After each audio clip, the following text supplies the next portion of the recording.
이 시대 신앙인의 고민, 오늘은 나주사님의 고민을 가지고 함께 우리가 말씀을 나누어 보도록 하겠습니다. 나주사님의 고민은 세 가지라고 말씀하십니다. 그리스도인이 되고자 하는 고민, 자녀 문제, 세 번째 미래에 대한 경제 문제를 고민으로 삼고 상담해 오셨습니다. 첫 번째, 그리스도인이 되고자 하는 고민에 대해서 말씀을 나누겠습니다. 네, 참된 그리스도인이 되는 것 쉽지 않습니다. 신자가 되는 것은 그래도 쉽지만 그리스도인이라는 것은 그리스도를 안에 모시고 그리스도가 사는 모습이 나타나는 하나님의 사람을 일컫는 말이기 때문입니다. 많은 신자들이 예수만 믿으면 그리스도인이라고 착각하고 있는데 아닙니다.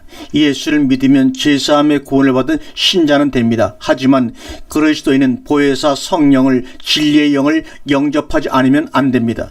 이 그리스도를 안에 모시지 못하면 거듭남은 없습니다. 그렇기에 그리스도인이 된다는 표현을 별도로 쓰는 것입니다. 사도행전 11장 25절과 26절 말씀을 한번 보겠습니다. 바나바가 사울을 찾으러 다소에 가서 만남에 안디옥에 데리고 와서 둘이 교회에 1년간 모여 큰 무리를 가르쳤고 제자들이 안디옥에서 비로소 그리스도인이라 일컬음을 받게 되었더라. 왜 초대교회 때 사도들이 그렇게 또 예수는 그리스도라고 전하기를 힘썼는지 아십니까? 육체의 예수가 부활 승천한 후에 그리스도 기름 부음 받은 성령으로 우리 안에 다시 오실 것이기 때문입니다. 이것이 요한일서 4장 2절에 예수 그리스도께서 육체 안에 오시는 것입니다. 요한일서 1장 7절을 참고해 보시기 바랍니다. 그것이 바로 하나님의 영입니다. 그리고 이 하나님의 영이신 그리스도가 우리 안에 없으면 버려온 자라고 성경은 말하고 있습니다. 한번 그 말씀을 고린도후서 13장 5절에서 읽겠습니다. 너희가 믿음에 있는가 너희 자신을 확증하고 시험하고 확증하라. 예수 그리스도께서 너희 안에 계신 줄을 너희가 알지 못하느냐. 그렇지 않으면 너희가 버려온 자라고 우리에게 단언하고 있습니다. 그래서 외모만 그리스도인이 아닌 진정한 그리스도인이 되어야 할 것입니다. 제자들이 안디옥에서 비로소 그리스도인이라고 불리게 되었다고 하는데 그 말은 사도들에 의해 가르침을 얻은 안디옥 교인들 역시 사도들 같은 그리스도인이라는 호칭으로 가장 우선적으로 불리게 되었다는 의미입니다. 그들은 제대로 말씀을 받은 것이죠. 따라서 참된 그리스도인 되려면 양식을, 말씀을 제대로 먹어야 할 것입니다. 가장 중요한 것입니다. 두 번째, 자녀 문제입니다. 역시 자녀 문제는 어쩔 수 없는 우리 모두의 고민거리인 모양입니다. 반복되는 질문이지만 앞의 답변에 이어 조금 더 부가하자면 우리 부모들의 지나친 자녀 교육에 대한 관심이 오히려 부작용을 일으킬 수 있다는 것입니다. 이런 말에 대해 반발하시는 부모님들도 계실 줄로 압니다. 아이들의 개성과 특성이 다 다른데 느림보 교육을 통해 성공한 아이들은 뭐가 다르고 그들은 탁월한 머리가 있어서 되었는지는 모르지만 우리 아이들은 너무 둔하고 어찌 보면 IQ도 모자라는데 어떻게 그들과 똑같은 패턴으로 기를 수 있느냐고 항의를 합니다. 그래서 지금도 다른 아이와 비교해서 지쳐지는데 그냥 내버려 두었다간 앞으로 사회에서 아무 구실도 못하고 죄 밥벌이도 못하고 살다 죽으면 부모로서 그것을 어떻게 보느냐고 저에게 항의를 합니다. 맞습니다. 그렇기 때문이라도 아이를 그 아이의 특성이 나타날 때까지 좀 가만 내버려 두라는 말씀입니다. 부모의 뜻대로 다른 아이들처럼 만들려고 하지 말고 조바심을 내지 말라는 것입니다. 서둘러서 급조된 물건이 부실하듯이 아이들도 똑같은 현상이 나타나게 될 것이란 말이죠. 그래서 준비된 부모가 자녀 교육에 성공한다는 것입니다. 그런 느림보 교육을 시도한 부모들도 시행착오 끝에 얻은 답이므로 도움을 받으면 좋다는 것입니다. 다만 부모의 못난과 실패 그리고 못 이룬 한을 자식을 통해 이루려고 하지 말라는 것입니다. 분명하게 말씀을 드리지만 자식은 부모님의 소유물이 아니고 하나님이 이 땅에 보내신 독립된 인격이요 존재로서 하나님과 1대1의 관계를 맺고 살아가야 할 존재인 것입니다. 이것을 부모님들은 절대로 잊지를 마십시오. 그 아이의 잘됨과 실패 그리고 어떠함은 하나님께서 주관해 나아갈 것입니다. 우리가 그것을 하나님께 의탁하면 말입니다. 부모로서는 그 아이의 목욕적 양육과 인성을 기르는 문제에 대해 관심을 기울이며 도우면 좋을 것입니다. 그리고 신앙 문제도 늘 기도해주며 최선을 다해 앞에서 말씀드린 신앙의 과정을 시행하면서 지켜봐야 합니다. 세 번째, 경제 문제입니다. 육을 가진 인간에게 경제 문제, 돈 문제를 외면할 수는 절대로 없겠죠. 그래서 인간은 경제적인 동물이라고 말했는지도 모릅니다. 경제란 분명히 우리의 육에 제한된 문제인 것이 확실할진데 신앙생활 하면서 그 경제 문제가 걸림돌이 된다는 것은 정말로 안타까운 일입니다. 문제는 경제 문제의 어느 부분이 고민거리가 되었느냐는 것이죠. 돈이 없어서 먹고 살 길이 없나요? 돈이 없어서 문화생활을 누릴 여유가 없어서인가요? 돈이 없어서 앞으로 미래의 노후를 걱정하는 마음이 너무나 커서 그런가요? 돈이 없어서 교회에 헌금하지 못해서입니까? 돈이 없어 궁핍한 생활에 염증이 생겨서입니까?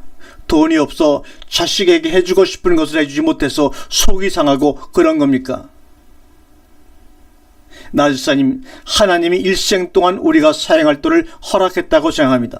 다만 그것을 그때그때 허비하는 사람이 있고 일시에 받아 탕진하여 고생하는 사람도 있으며 게을러서 일하기 싫어함으로 받을 것을 받지 못하는 사람도 있는가 하면 두고두고 조금씩 받아가며 살아가는 사람도 있다는 것입니다. 그러나 그 사람이 받은 분목에 따라 일생 동안 쓸 돈은 제한되어 있는 것입니다. 나주사님은 어느 쪽인 것 같습니까? 하지만 경제가 어렵다는 것이 걸림돌이 되면 절대로 안 됩니다. 하나님이 필요하다고 여기시면 보너스도 주십니다. 현재 없다면 그것은 하나님이 그 정도로 족하다고 생각하시기 때문입니다. 열심히 일하며 사십시오.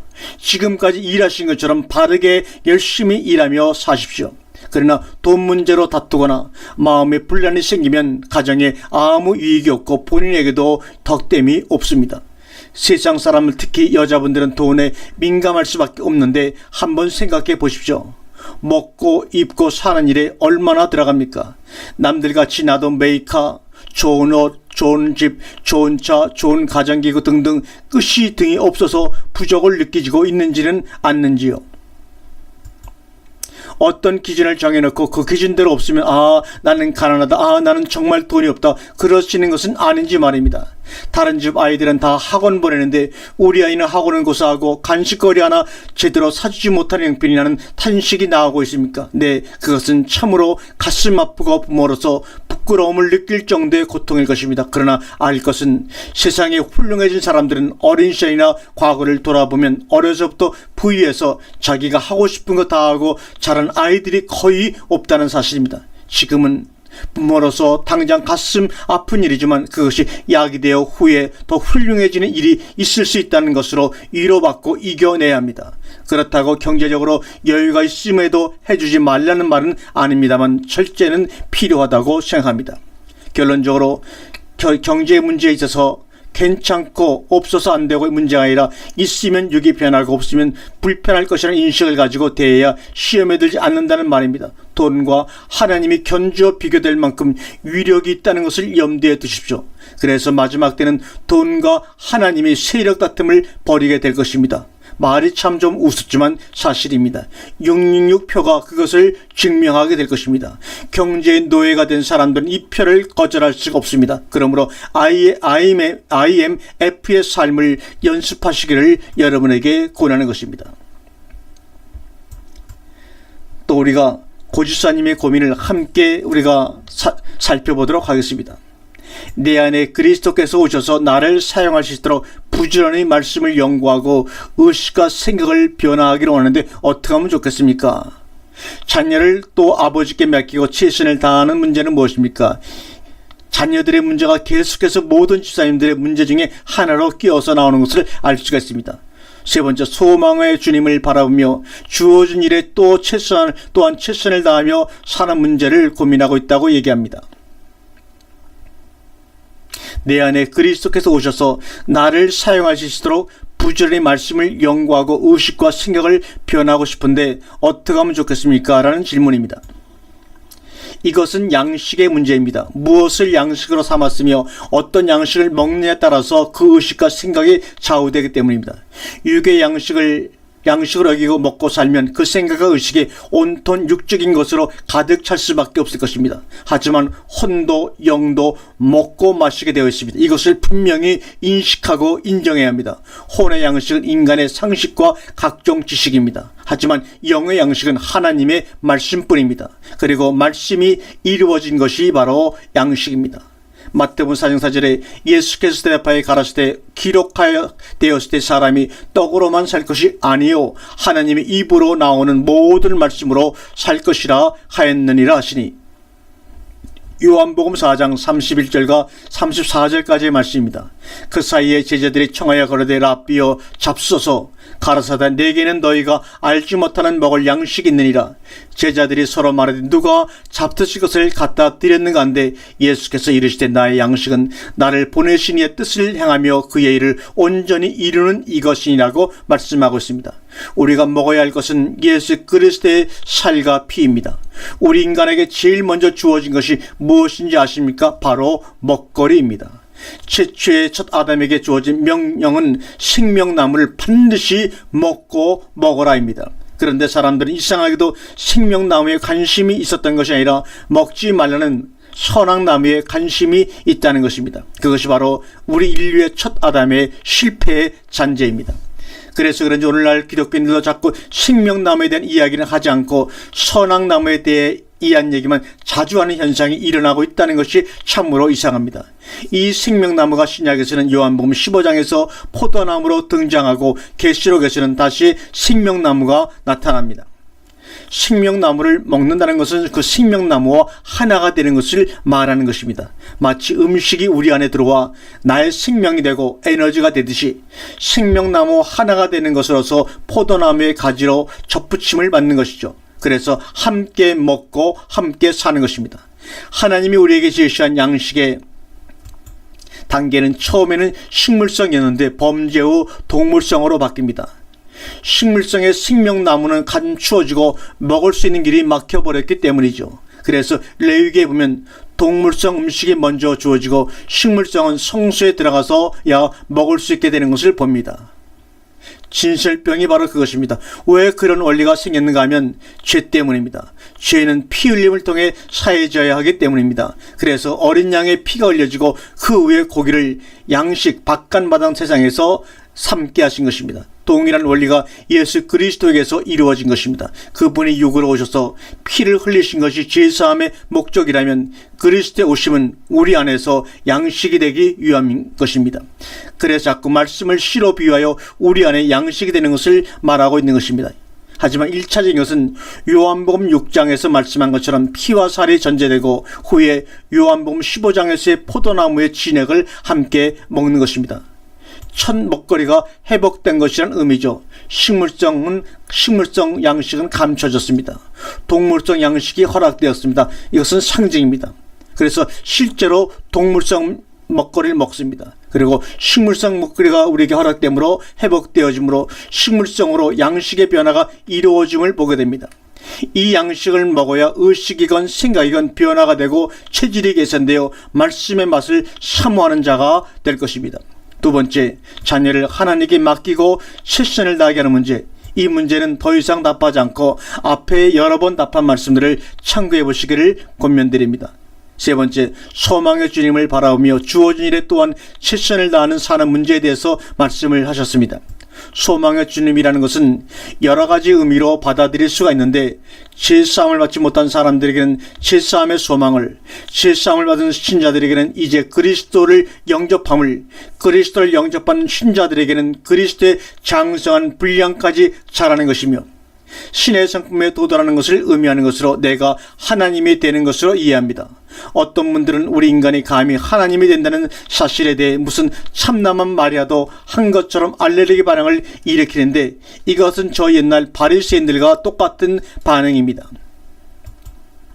요한복음 10장 35절과 36절 말씀을 우리가 한번 천천히 또박또박 읽어보겠습니다. 성경은 패하지 못하나니 하나님의 말씀을 받은 사람들을 신이라 하였거늘 하물며 아버지께서 거룩하게 하사 세상에 보내신 자가 나는 하나님의 아들이라 하는 것을 너희가 어찌 참남하다 하느냐.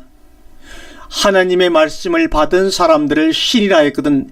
밑줄 친 이 부분이 번역이 우리 개역성경에는 잘못되었습니다. 그래서 오해가 생기고 있는 것입니다. 이 부분을 원문으로 보고 재해석해 보자면 여기에 우리가 한번 원문을 읽어보겠습니다. 엔케이누스 에이펜 네우스 프로스 후스 호로고스 톤 네온 에게네톤 에게네토 이렇게 말합니다. 여기서 보면 이케이누스 무엇 거든 에이펜 사람들을 네오스 무엇이라 하셔 하나님들 향한 자들 말씀이 톤 네온 하나님의 에게네톤 되어진 이것을 한번 원문대로 해석을 하면 하나님의 말씀이 호로고스 톤 네온 에게네톤 하나님의 말씀이 되어진 자들을 향해 프로스 후스 무엇 향해 하나님의 말씀이 호로고스 톤 네온 에게네톤 하나님의 말씀이 되어진 자들을 프로스 후스 향해 에게누스 에이펜 데우스 하나님들이라고 하셨거든. 여러분 개역성경과 어디가 다른지 비교해 보십시오. 하나님의 말씀을 받은 사람들 신이라 했거든이라는 말씀과 하나님의 말씀을 받으니 아니라 하나님의 말씀이 되어진 자들을 향해 하나님들이라 하셨거늘 한번 어떤 것이 어떻게 변화가 있는지 한번 살펴보시기 바랍니다. 하나님이 바라시는 것은 당신을 닮은 아들들이 나오는 것입니다. 하나님의 말씀을 받은 사람들이 아니라 하나님의 닮은 아들들, 다시 말하면 하나님의 말씀이 되어진 자들이 나오기를 바라는 것이 하나님의 소망이죠. 모든 피조물들이 바라는 것들도 이런 하나님의 아들들이 나오기를 바라는 것입니다. 바로 하나님의 말씀이 되어진 자들이 바로 뭡니까? 하나님의 아들들입니다. 왜 그렇습니까? 아브라함이 약속하신 만민이 너를 인하여 축복을 받을 것이기 때문인데 그 약속이 성취되려면 아브라함의 이면적 후손들이 즉 약속의 자녀들이 나와야 하기 때문입니다. 로마서 8장 19절과 20절의 말씀을 보겠습니다. 피조물에 고대하는 바는 하나님의 아들들에 나타나는 것이니 피조물이 허무한 데에 굴복하는 것은 자기의 뜻이 아니요 오직 굴복해 하신 이로 말미암음이라. 이런 하나님의 아들이 되려면 어떻게 해야 하고 어떤 삶이 되어야 하는지는 성경에 수없이 밝혀져 있습니다. 다만 그것이 나의 노력으로 되어지는 것이 아니란 점을 깨달아야 할 것입니다. 우리가 할 일은 내 안에 계신 성령께서 나를 사용하실 수 있도록 자신을 열어 개방해야 할 것입니다. 자신을 많이 다스려져야 하며 정복해야 하며 들여져야 할 것입니다. 그것만이 나의 유일한 할 일이죠. 보혜사 성령께서 생명의 성령의 법으로 나를 다스리시도록 전적으로 자신을 열어드리십시오. 그것이 주어진 일에 최선을 다한 일이 될 것입니다. 그래서 내가 사는 것이 아니요 그분이 사는 삶이 되어야 할 것입니다. 그때 비로소 하나님들이 되는 영광스러운 자리에 들어갈 것입니다. 한 가지 오해하지 말아야 할 것은 우리가 하나님들이 된다고 해서 하나님 아버지와 동등한 그런 하나님이 된다는 착각은 절대로 금물입니다. 그런 말씀을 드리는 것이 아닌 것은 여러분이 아시죠. 우리가 분명히 기억해야 되는 것은 피조된 자들이라는 점입니다. 양자의 영을 받아 하나님의 반열에 들어간 자들입니다. 성경에는 하늘에 속한 자들, 영에 속한 자들, 신의 세계에 존재하는 자들이라고 말합니다. 따라서 우리가 귀신도 또 우상도 성경은 엘로힘이라고 부르며 데오스 혹은 피누마라고 부른다는 사실을 알아둬야 합니다. 우리는 다만 그분의 형상을 받은 자로서 하나님화 된 존재들로서 하나님이라는 것을 잊지 마시기를 바랍니다. 아멘.